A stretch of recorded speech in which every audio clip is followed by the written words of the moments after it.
Tonight on CBC Vancouver News. The safety of British Columbians, whether they're struggling with addiction or whether they just want to enjoy a nice day at the park, is our priority. A major change in the fight against toxic drug deaths. The Premier says BC plans to recriminalize drug use in public spaces amid concerns about safety. The proposed changes and reaction. It's clear that they did not have the adequate services set up. It just didn't make any sense to me what they were trying to achieve with decriminalization.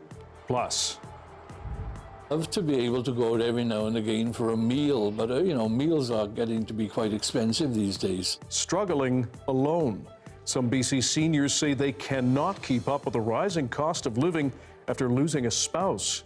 And that will for her to survive has been really the inspiration. the Orca calf trapped in a Vancouver Island lagoon for a month is now free. The local First Nation says brave little hunter swam out on her own. This is CBC Vancouver News.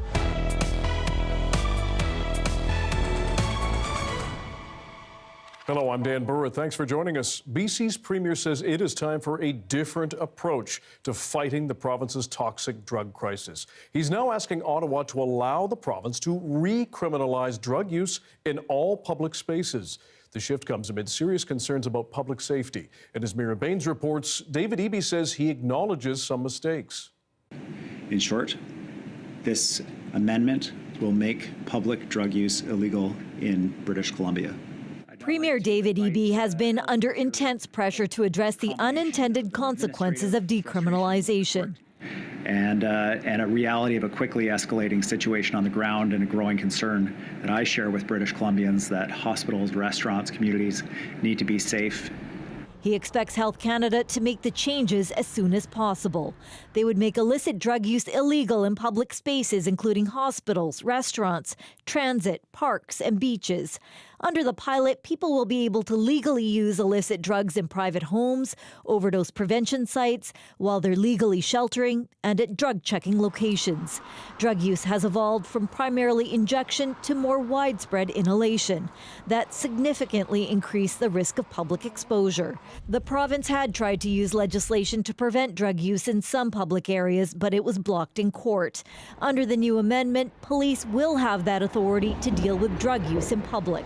Our police officers do need to have legal authority to intervene in those rare situations where people are using illicit drugs under circumstances that are problematic.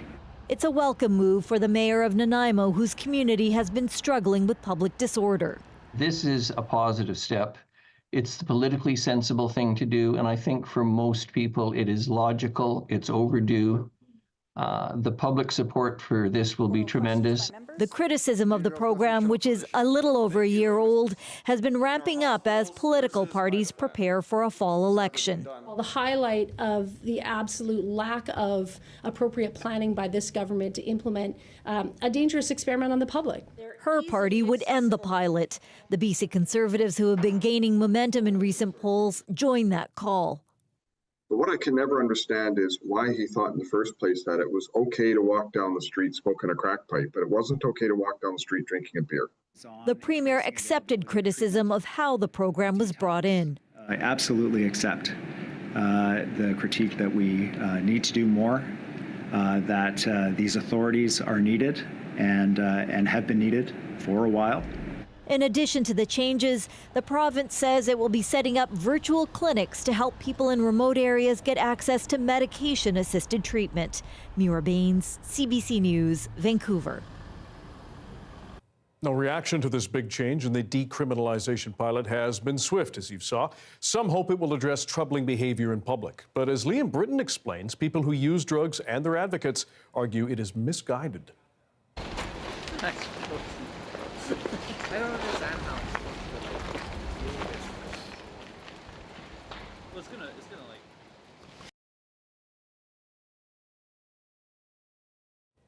Apologies, we're having some technical difficulties. We'll bring you Liam's story as soon as we can. White Rock RCMP and homicide investigators are sharing more details about Tuesday night's attack that killed a young South Asian man near the beach. There was a knife involved, a stabbing that occurred on the bench. at which point there was somewhat of a tussle between the victim and the suspect, which led to both parties running west towards this train crossing here. 26-year-old Kulwinder Singh Sohi was found on the White Rock Promenade suffering from stab wounds and died soon after. An online fundraiser for his family has raised $50,000. Sohi's death comes after another South Asian man was attacked on Sunday as he sat at the beach with his wife. Police described the suspect in both cases as a black man just under 6 feet tall, wearing a dark-colored hat and a gray hoodie. They're asking anyone with dash cam video or other video to contact them. 12 mayors from BC want Ottawa to deny parole for serial murderer Robert Pickton. In a letter sent to the Minister of Justice, Arif Virani, they say granting parole to the convicted killer would re-traumatize victims' families. Pickton was convicted of 6 counts of second-degree murder in 2007 and sentenced to life in prison with no chance of parole for 25 years. He became eligible to apply for day parole in February. The minister says that eligibility does not mean he will get parole, though. The letter was also shared with the federal public safety minister, Dominic LeBlanc, who oversees the Parole Board of Canada. The Orca calf, named Brave Little Hunter by the Hadasat First Nation of Vancouver Island, is now free in open water. She'd been stuck in a remote Vancouver Island lagoon for more than a month. But as John Hernandez explains, she made her great escape this morning.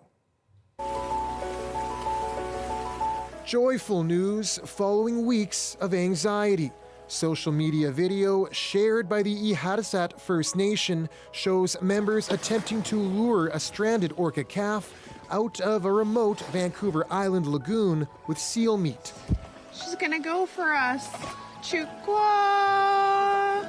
A high tide at 2:30 a.m. helped the 2-year-old clear the sandbar that had trapped her. I'm happy, I'm elated. That will for her to survive has been the inspiration. The 2-year-old orca, nicknamed Qui Saheas, or Brave Little Hunter, entered the lagoon with her pregnant mother just over a month ago. Then suddenly the pair were trapped by a low tide. Oh, poor girl. That's so sad. Her mother beached and died. The community gathered and tried to save her and wasn't successful, so we've tried to maintain the relationship or the connection to Quisahea since then. Concern grew for the 2-year-old calf, stressed and grieving, who had been relying on her mother for food. Attempted rescue operations, from an elaborate plan to capture her in a sling to herding her out, failed. But observers said she still appeared in good spirits. Videos showed her breaching the waters just hours before she made it out on her own. I'm really happy right now, but I know that we still need to figure out how to reconnect this animal with her family group. This marine veterinarian was at the lagoon for multiple rescue attempts. He says the biggest challenge now will be finding the orca's pod. Unfortunately, they haven't been seen in over 2 weeks, and no one knows exactly where they are, or at least of this morning, they didn't know where they were, and so it's very difficult to say how long it might take. The Department of Fisheries and Oceans Canada says it's working with First Nations, whale watchers, and researchers as they attempt to lead her to open waters and hold out hope her family hears her calls. John Hernandez reporting. Sticker shock, pain at the pump, prices that just keep climbing. Call it what you want. Motorists around Metro Vancouver are feeling the effects of higher gas prices that jumped 17 cents overnight. And as our Michelle Gassoub explains, a new toll coming into effect could see that price jump even higher. From $1.99 last night to nearly $2.17 this morning, the price of gas has more ups and downs than the Vancouver Canucks. They expect people to get to and from work, but people can't even afford it. But wait, right in the middle of the day, that price starts to drop. Good news for this driver who was in line to pay. I was only going to put in a little bit because I'm headed out to Langley, and I'm like, well, hopefully the prices are lower there. We talk about the price of gas all the time, but what's actually behind the ups and downs? First of all, there's the price of crude oil. That fluctuates based on everything from output by producers to the ongoing conflict in the Middle East. Then there's the refinery margin. That's the difference between what a refinery pays for the cost of crude oil and what it charges customers on the wholesale market. Then there are taxes, and in BC there are quite a few. And finally, there's the retail margin. That's the difference between what the retailer pays and what it charges you, the customer. Prices just do what they do. I don't really feel like I have a lot of say in that. And there's another cost creeping around the corner. With the new Trans Mountain pipeline expansion coming online on May 1st, a new tariff will come into effect for shippers using the new pipeline. That, too, will be passed on to consumers. The toll is going up from the $21 a cubic meter for the old pipeline to $79 for the new pipeline. And when we translate that into what it means for gasoline prices, then it translates into 6 cents per liter. Antweiler estimates British Columbians will pay over $200 million over the course of the year, all to pay back the cost of the pipeline. Another number to consider as you hit the road. Michelle Gassoub, CBC News, Vancouver.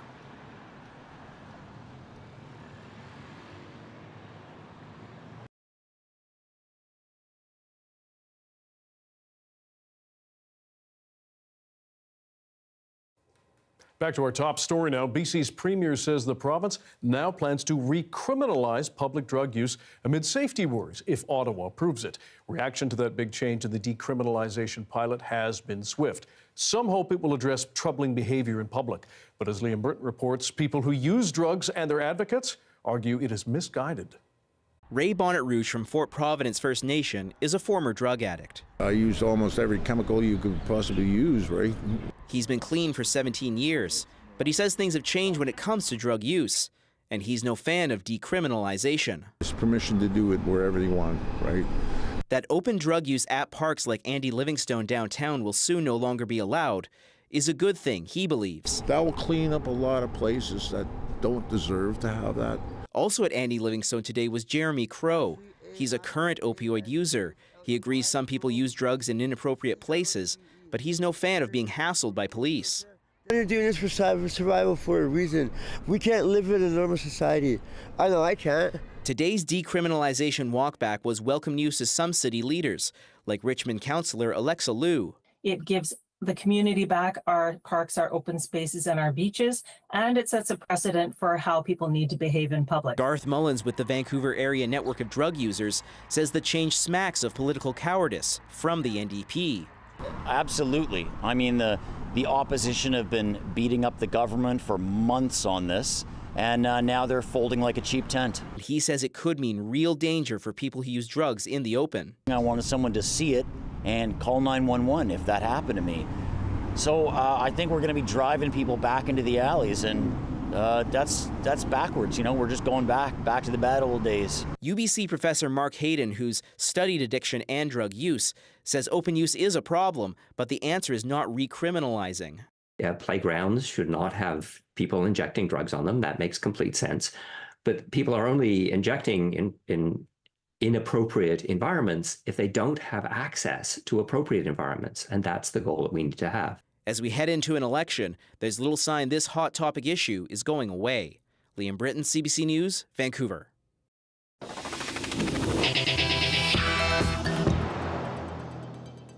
The St. Mary's River wildfire began on July 17th last year in the First Nations community of Acum, just outside Cranbrook. More than 50 people were forced out and 7 families lost their homes. It burned more than 4,600 hectares until it was officially declared out in October. As the CBC's Corey Bullock shows us, communities like Acum are once again on edge as we head into another early fire season. It's just a hole in the ground now. A home once filled with love and laughter, reduced to a few car parts and a pile of rocks.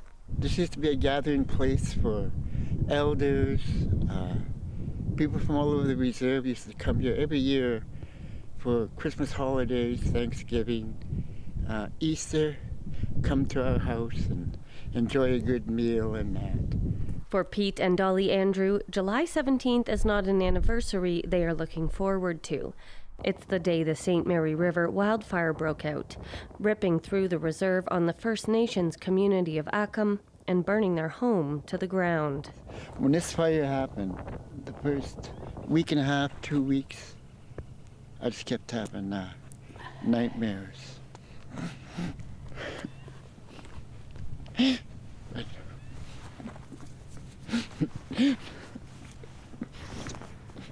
At the time, at least 50 homes were evacuated. Many families were displaced for weeks as the fire raged on. But for Pete and Dolly, that's still their reality, living in a hotel and waiting to learn when they will be able to rebuild. We know that we're going to be getting our house built. We know that much. The time and when they'll let us know. But in the meantime, we were gifted this car that we're driving when we lost our cars. And we were gifted this motor home. ACOM Chief Joe Pierre says it could be up to 2 years before families like theirs have a place to call home again. This is a process. It's going to take a while to get people back into homes. It's not going to happen immediately. We're trying to support each of the families to the level of support that they're wanting. The St. Mary's River fire burned for months, challenging fire crews as it continued to grow down the valley. And while no injuries were reported, the mental scars are still very raw for the community. I'm scared of the future for the young people of this province that, if the trends continue going in the direction they're going, we might end up with a time when it's fire season 12 months of the year here in British Columbia. Last year, before the wildfire, ACOM completed a massive prescribed burn. It was touted by the BC Wildfire Service as one of the reasons the St. Mary's River fire didn't do more damage. But that burn took 4 years to plan and execute, something that Pierre says needs to become a priority in today's fire landscape. Ultimately, or essentially what has happened here in this part of North America is that the regular burning that was done by the Indigenous people of this part of the world pre-contact times was interrupted, and so that whole system was interrupted. He says ACOM is working with other nearby communities like Cranbrook and Kimberley to establish procedures for emergency preparedness, and ACOM is encouraging community members to fire smart their properties. For Pete and Dolly, their hope is to be able to return home one day soon, to once again host family and friends and make new memories. Corey Bullock, CBC News, Cranbrook. Some BC seniors who live alone say they cannot keep up with the rising cost of living. Many relied on a spouse or partner to afford the basics. As Michelle Morton explains, advocates say it's time for some tax changes to ease their burdens. I don't regard myself as poor. But Malcolm Roberts is feeling the pinch. When you become a single senior and you lose all of those couples' benefits, that it does impact you a lot. Roberts has been living in the same Kelowna condo he moved into with his wife Eleanor around 20 years ago. She died in 2021 after being diagnosed with multiple sclerosis. Suddenly I lose all of those benefits because we could share. There was income splitting, I could share her deductions, and suddenly all that was gone. With fixed taxable income of around $36,000 a year, Roberts says he's paying more now because he's in a different tax bracket. That's on top of the expenses he used to share with his wife. I would love to be able to go out every now and again for a meal, but meals are getting to be quite expensive these days. Several advocates want to take some financial pressures off of older Canadians living with one income. Single people, for example, may need to spend more money on PSWs, personal support workers, because they don't have a spouse at home to help them with basic things. Single Seniors for Tax Fairness says it presented recommendations to MPs and Finance Committee members in a pre-budget submission. It included 5 tax breaks for single seniors, but it was disappointed to see its recommendations were not in this year's federal budget. I don't think we're in a world where you can say, well, if you're married, this is what you spend your money on, and if you're single, you spend your money on something else.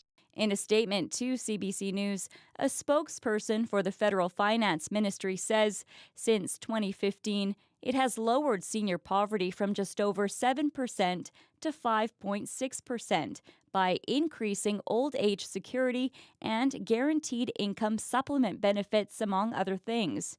And this year, it's changing the Canada Pension Plan to provide a top-up to the death benefit. Meanwhile, BC's newly appointed seniors advocate has been traveling throughout the province, hearing seniors' concerns.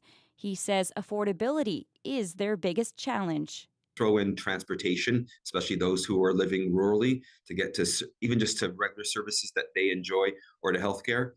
That's a big challenge for seniors, and it's only more of a hardship if they're living alone and already lonely. And with his family spread throughout BC, Malcolm Roberts wonders how much he can spend to enjoy life on his own. I do think, do I want to go out and spend X dollars, or should I be keeping those for something else? Michelle Morton, CBC News, Vancouver. Attention transit users, the King George SkyTrain station will be closed for 6 weeks starting this weekend. TransLink says the closure is needed for track maintenance and other upgrades. Extra bus service will be available between King George and Surrey Central stations. TransLink warns customers traveling between those two stops to plan for about 15 minutes of extra time. And there's a live look at the Cambie Street Bridge. A traffic note for people making their way in and out of the downtown core. The bridge will be closed Friday night for a film shoot. It will shut down at 8 p.m. and reopen at 6 a.m. Saturday morning. It's not just drivers affected, though. Pedestrians and cyclists are also asked to find another route, and buses will be detoured. The bridge was closed last week, you might remember, for a film shoot. The city won't say what movie is going on, but it's believed to be a major flick. You may remember when the downtown viaducts were closed to film Deadpool because, you know, Ryan Reynolds. During the total solar eclipse earlier this month, sun gazers could see the outer ring of the star and bright filaments leaping away from it. If they escape the sun's pull, though, they will form solar storms. And this year is meant to have a lot of them. Radio-Canada's Camille Vernet explains what that means for us on Earth and talks to people trying to predict and protect. Behind the beauty of the auroras lies a threat. The solar storms that triggers the beautiful northern lights can damage satellites, cause internet blackouts, cut radio signals, and disorient aircraft. Robin Fiori is a space meteorologist. It might be the first time you've heard of that unusual job title, but what she studies can have a big impact on Earth. The worst case scenario that we could see from a space weather event would be power system blackouts. The Canadian Space Weather Forecast Centre monitors the sun 24/7 to warn in case of a danger. So in order to make a space weather forecast, what are the energetic proton levels? Are there solar X-ray flares to try and determine what kind of activity would be reaching the Earth? Solar flares and coronal mass ejections can send tons of plasma into space, forming solar storms that can hit the Earth within 1 to 3 days. We had a very large flare last Friday. That's almost certainly the cause of the geomagnetic storm. March 13, 1989, a solar storm hits Quebec. Millions lost power for 9 hours. In Saskatchewan, these antennas are part of an international network monitoring charged particles. When those particles collide, they create auroras, beautiful but dangerous. We basically have the most aurora in the world, so we're so lucky. But it means we also have the most risks associated with the aurora as well. Catherine McWilliams is the head of this network. She helped build these towers in the 1990s. This is my handprints from when we very first built these towers a long time ago. These antennas work like a police speed radar. And so we send out a signal into the atmosphere to about 250 kilometers altitude, and we measure the motion of charged particles. So this is the stuff we're measuring right now. The aim of the project, to better predict the effect of the sun's activity. That's kind of the ultimate question, is when is the aurora going to happen? We don't have the answer yet. We're still working on it. But what we know is that the sun follows a cycle. About every 11 years, its activity peaks. And this is happening now. We'd be expecting to see more solar flares and more coronal mass ejections, and so we'd expect to see more impacts at and near the Earth.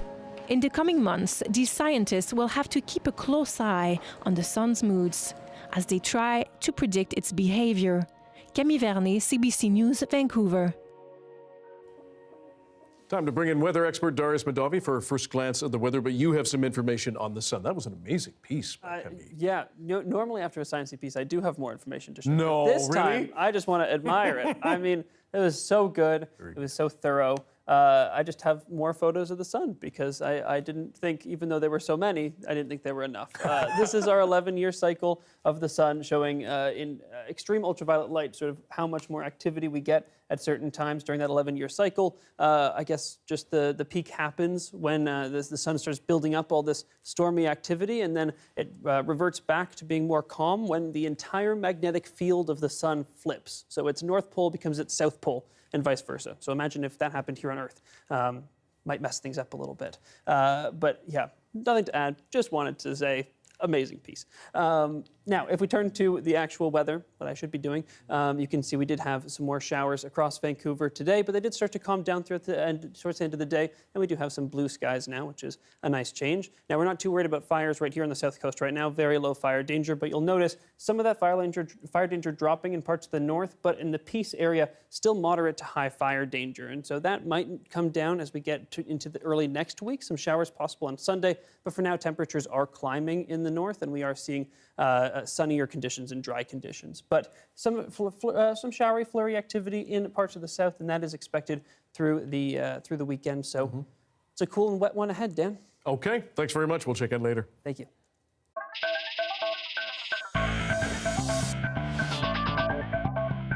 The Vancouver Canucks are in Nashville taking on the Predators in Game 3 of their Stanley Cup playoff series. And our Zara Premji is watching the game with Canucks fans in Burnaby decked out in blue and green and white. Zara, what's the energy there? Dan, this is the first time I get to be a biased reporter, tell you the team I'm cheering for, and I think the team everyone's cheering for. It is excitement here. Take a look beside me. I've got some Canucks fans right here. Look at them. They're so into it. I mean, listen to them. The crowd is big. I did not expect a 4:30 game today to have so many people here at Brentwood Mall. Amazing atmosphere. The environment is excitement because this is Game 3. We're coming off of a loss from last game, but that first game was a win, and everyone's pretty hopeful with the score right now that it's looking pretty good, Dan, and I think I'm a little hopeful too. Okay. We all are if you're a Canucks fan. Does it look like the Canucks might steal at least one in Nashville? Okay, so you know what? The score right now, I'm just looking, yeah, it's 2-0. So at this point, I'm going to say I'm hopeful. Can I predict the future? No. But can I say I'm feeling good about this? Yes. Everyone around me is feeling good about this. Again, who has a Friday at 4:30 off? Everyone left early for happy hour and to watch this game. Let's take a look at that second goal. It was amazing. Hughes takes a look, fires one down to Miller, puts it in front, tipped in! Besser from the crease, and the Canucks are 2 for 3 on the power play and lead Nashville 2-0. Dan, so much excitement here right now. Yes, with that 2-0, we're hoping it goes maybe 3-0, 4-0, who knows? But I'll be okay if this is a win for Game 3. Just a reminder, it's also an early game on Sunday. That's Game 4. It is going to be at 2 p.m. So apparently you can come to any bar, any viewing party you want to, because it doesn't matter what time the game's at. Everyone's donning their jerseys from all the generations of Canucks, and they are out to cheer. It's excitement after excitement. Zara Premji live in Burnaby amongst the Canucks fans in her group. Thanks very much, Zara. Awesome. Well, 2 years after performing to a sold-out crowd at Rogers Arena, Punjabi hip-hop star Diljit Dosanjh is back in this city.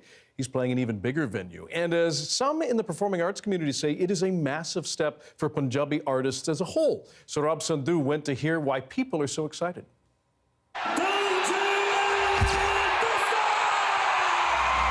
Nearly 18,000 people went crazy last time Diljit Dosanjh performed at Rogers Arena in April 2022, a moment that made history as Dosanjh was the first Indian artist to perform at Rogers Arena.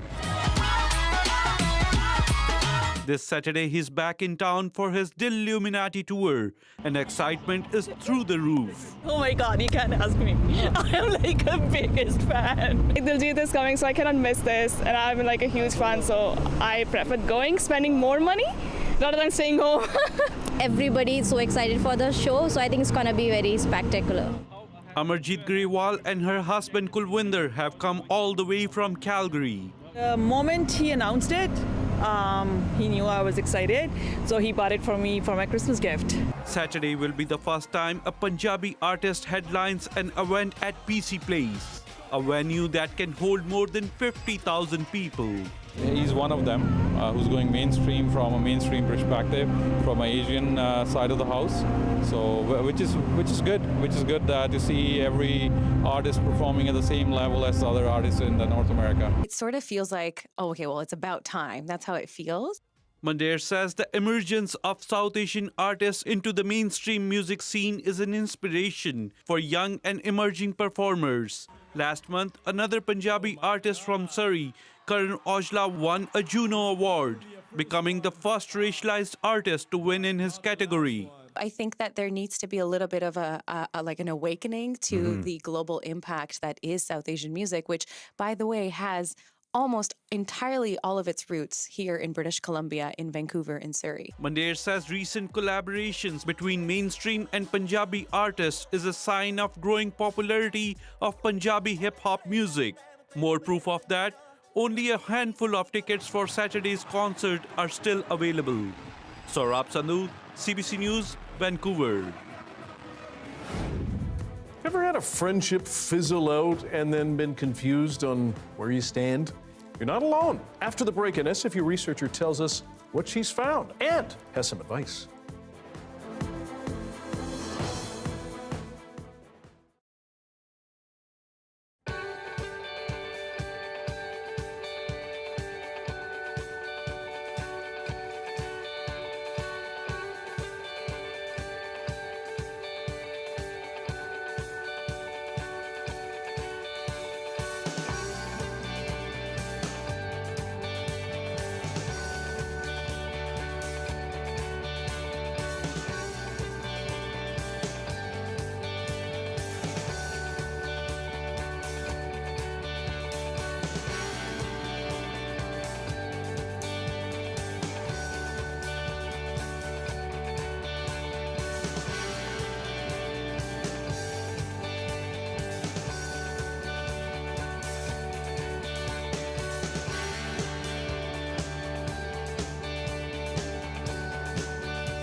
Vancouver has been labeled, rightly or wrongly, a no-fun city.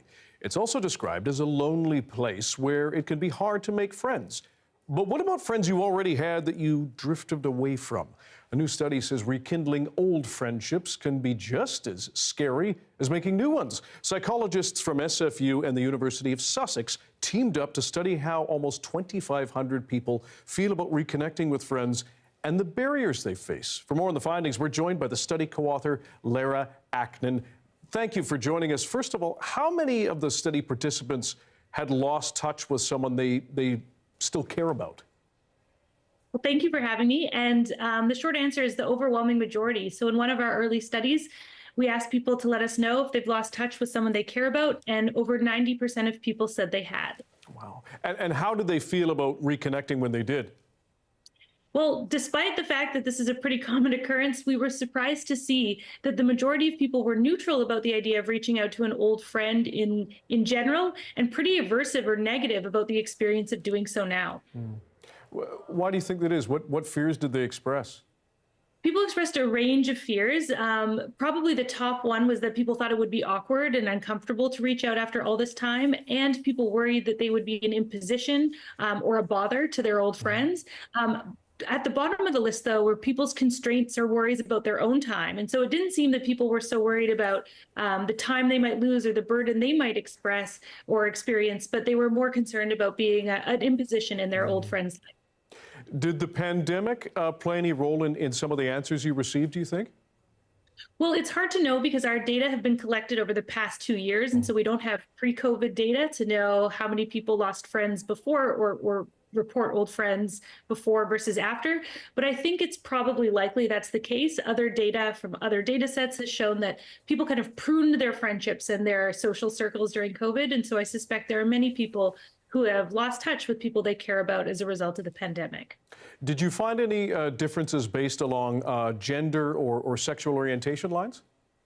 You know, we didn't look at that question in particular, but we did find, to our surprise, that in general, people were really averse to this idea of reaching out to old friends. In fact, in one study, we even asked them how comfortable they would be engaging in a range of everyday activities, from reaching out to an old friend to sparking up conversation with a stranger, to booking an appointment with their dentist, to eating an ice cream sandwich and picking up garbage. And reaching out to an old friend was rated equivalently to picking up garbage and talking to a stranger. And so people were surprisingly reluctant. That was probably one of our most shocking results. And surprisingly honest. Yes. Lastly, we appreciate your time. Based on your findings, do you have any advice for people who perhaps are trying to reconnect with friends or make new ones? Yes, yeah. So the final study in the paper, I won't go into it in much detail, but we found some really significant effects or some helpful input from practicing reaching out. So by that, I mean people who spent a few minutes kind of reaching out to current friends and family were much more likely to take this leap to hit send when we asked them and gave them the opportunity to reach out to an old friend. And so it seems like there's some benefit to kind of this warm-up experience, this warm-up or practice. Yeah. It's like going back to the gym, but with friends.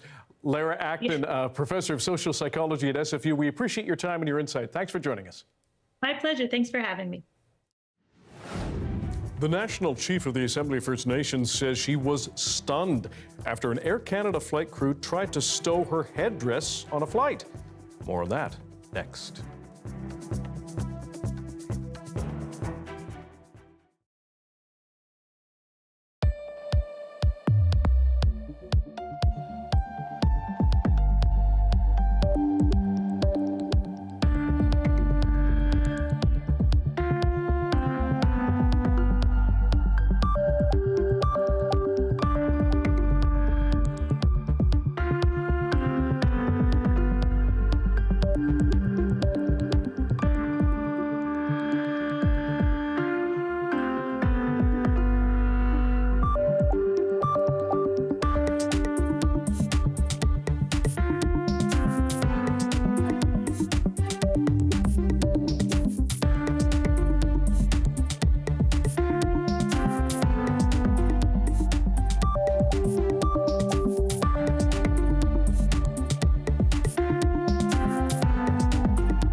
Air Canada is apologizing to the National Chief of the Assembly of First Nations after staff tried to stow her headdress in cargo before a flight this week. Cindy Woodhouse-Nepenak was boarding a plane from Montreal to Fredericton when, as our Karen Pauls tells us, Nepenak claims she was forced to hand over the container holding her headdress. National Chief Cindy Woodhouse-Nepenak received this headdress New Year's Day, honoring her role in the historic $43 billion Indigenous Child Welfare Agreement. The eagle feathers blessed to support her in her travels and her challenges. It's like your child, like your baby. It's with you. It's part of you. Wednesday night was the first time she had problems traveling with it on a small Dash 8 plane from Montreal to Fredericton. They wanted to put it down below, and of course, it's got cultural significance to me. And, in that point, I was kind of stunned.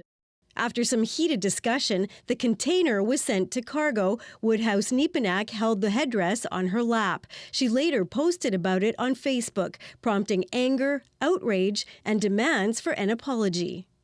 Cindy felt, she was violated. She felt, a dagger through her heart.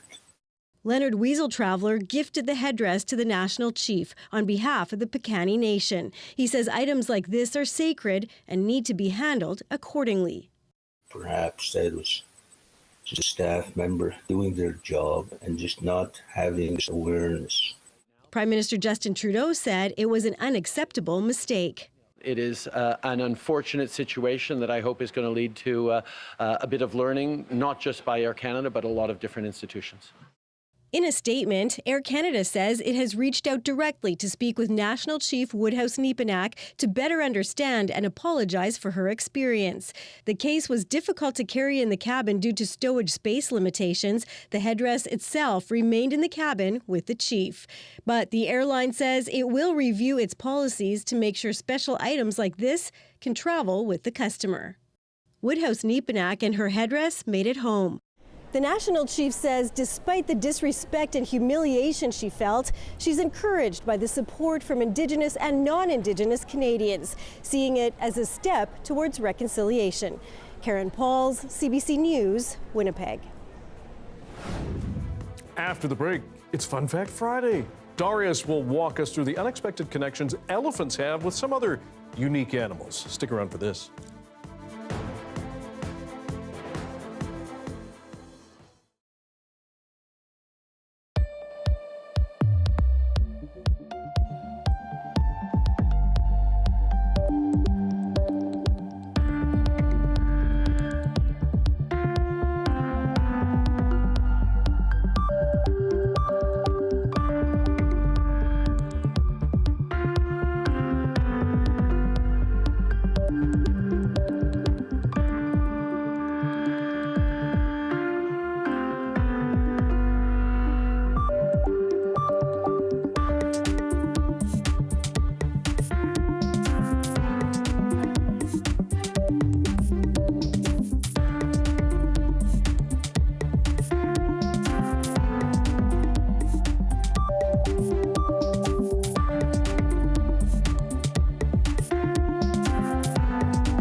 Wet week, and we're heading into a possibly wet weekend with Darius Mandavi. Yes. The BC wet weather forecast. Take it away. It is definitely a wet weather forecast for most places. I know that some people here might already be sick of the rain. We are getting a little bit of blue sky now.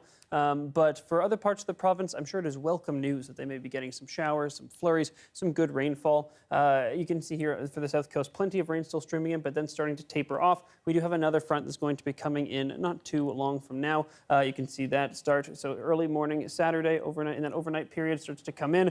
Before even that arrives, we see some activity start to pop up across the lower mainland and up the sea to sky, really up the south coast. That's going to roll in, and then as we zoom out, you'll see that it's going to hit the rest of the province as well. But for now, keep looking here. You're going to see plenty more showery activity over really into early next week. Probably really the period from Sunday to next Thursday is looking quite cool and showery generally, and it may extend beyond that. It's hard to say. But if we do take a look at the rest of the province, you can see as that front rolls into the south coast, we see a lot of that precipitation eventually make its way up here. Let's see if we can get that to go. There we go. You're going to see some of that precipitation start to show up in areas like the Peace where we can really use some of that precipitation. 15 millimeters or so expected by Monday evening for parts of the Peace. So again, a little bit of relief on the way. And then, you saw that roll through there. So a little bit of good news for the fire situation. The drought situation is not going to be a silver bullet by any means, but it is good news. If we take a look at our temperatures across the province, you'll notice on the coast bouncing between 10 and 14 degrees over the next few days. Up here in the northeast, you're going to see those temperatures start to come up over a couple of days, and then on Monday they'll fall back down as we see some cooler conditions settle in. Might be short-lived, but it will be a bit of a relief. Now, in terms of conditions across the province, we do have a lot of thunderstorm activity possible tomorrow, late afternoon into early evening throughout the southern parts of the southern tier, particularly the Okanagan boundary region, the Revelstoke and Golden, the Kootenays, and parts of central BC as well, and then up in the northwest. So lots of possible thunderstorm activity, but generally speaking, we're not looking at significant dumps of rainfall really much of anywhere. Maybe on the west coast of the island we get some proper accumulations, but really nothing too significant. In terms of a 5-day forecast, though, you can see tomorrow, honestly, I'm not sure the sun is going to pan out. I think I left it in by accident. It's just some rain tomorrow. But on these days over here, we could actually see some breaks in the clouds, some sunnier periods in addition to our rainy periods, particularly on Monday. I'm still holding out hope for some blue skies there. Okay, trending cloudier. That's not bad. And Friday, so it's time for...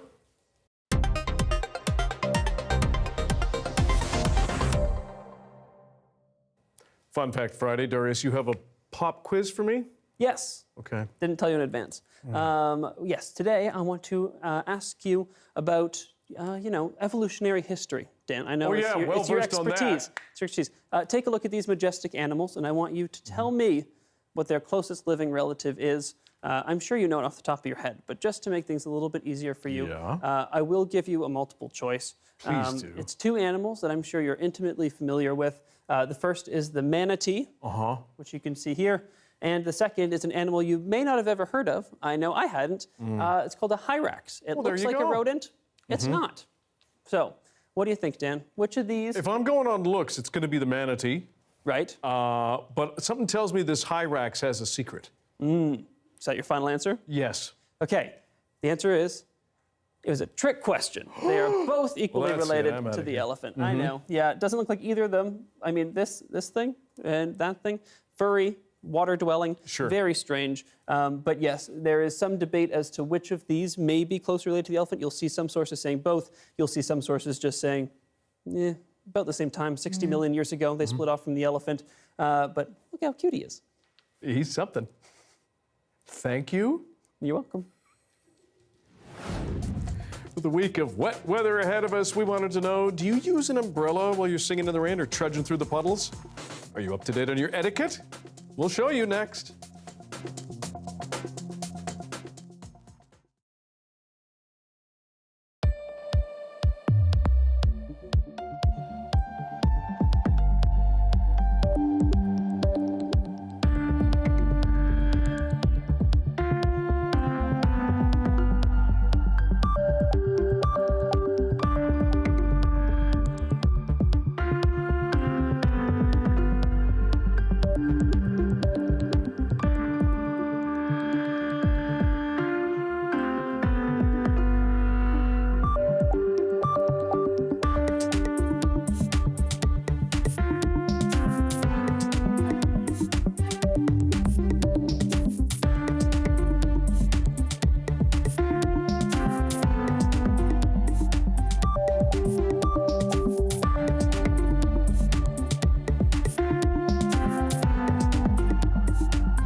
A British auction house is selling 2 items this weekend from one of the world's most infamous disasters, the sinking of the Titanic. 1,500 people died when that great ship sank in 1912. 2 of the most famous passengers owned what is being auctioned. One was John Jacob Astor, the richest man on board.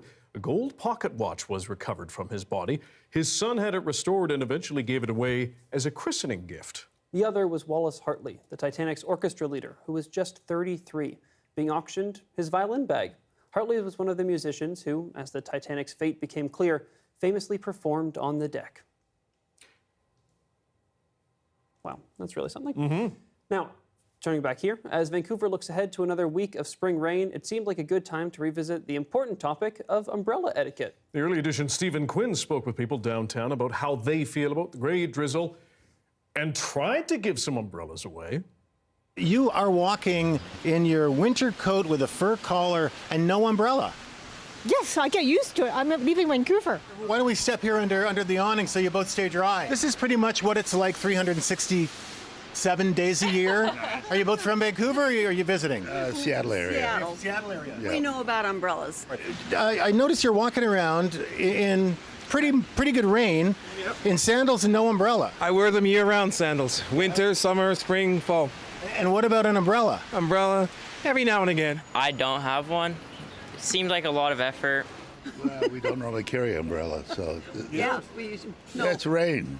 It's good for you. I'm kind of used to the rain. You just like, it's just water. What does it take for you to pull out an umbrella? Heavy rain. This kind of stuff is more drizzle, so it doesn't really bother me as much. Drizzle? Yeah, it's not coming down. It's not pouring. You don't think an umbrella is necessary in this weather? No. Okay. No, it's nice to have when you have your hair styled. Otherwise, no. I get wet. You know, tough it out. Oh, when you do use an umbrella, yes. Do you worry about conflict with other umbrella users? Well, you got to be careful. You got to navigate. Yeah, you don't want to poke somebody in the eye. Yeah. I mean, if you're walking by someone, maybe put it the other direction and don't want them in the eye. Yeah, like if it's really busy, like what if your umbrella gets hooked into somebody else, then they're like chaining up? That would not be good. The tilt? Oh, the tilt's good. I studied film and television back in the day, and when a camera was on an angle, they called that a Dutch tilt. And if you have a function, do you have like formal Gore-Tex? No. Do you not worry, though, of pouring the contents of your umbrella onto somebody behind you that you may not be able to see? Never even thought of that till now. No, now you've given me something to worry about. Want an umbrella? Sure, thank you. You are very welcome. Would you like to add an umbrella to your collection? Oh, sure. All right. It's a free umbrella. Take it. I could have used it. Thanks for being with us tonight on CBC Vancouver News at 6. You can watch this newscast on CBC Gem, our free app, as well as on YouTube and our website, cbc.ca/BC. Zara Premji will have your next local news right after the National, after playoff hockey tonight, and you will want to tune in. Zara is diving into a new career adventure, and tonight will be her last newscast on CBC. You know, when I started here at CBC Vancouver, Zara was one of the first people to welcome me to the newsroom. And so I'll be with her here for late weather, and I'm glad to be one of the last to wish her the best. That is no surprise. Zara, you are a credit to our craft and a better person. Thank you. Good night.